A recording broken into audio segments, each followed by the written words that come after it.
روز بخیر. هیچ وقت توی زندگی با رغبت زندگی نکنید.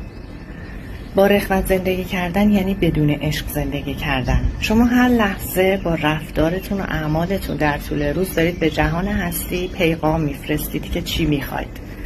با رغبت زندگی کردن یعنی این که بهترین لباسات و بهترین وسایلت رو بذاری واسه مهمون.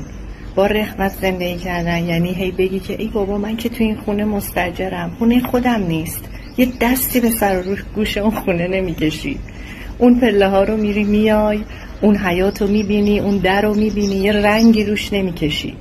با رغبت زندگی کردن یعنی اینکه تراس خونت رو بکنی انباری به جای اینکه 2 دونه گلدون توش بذاری.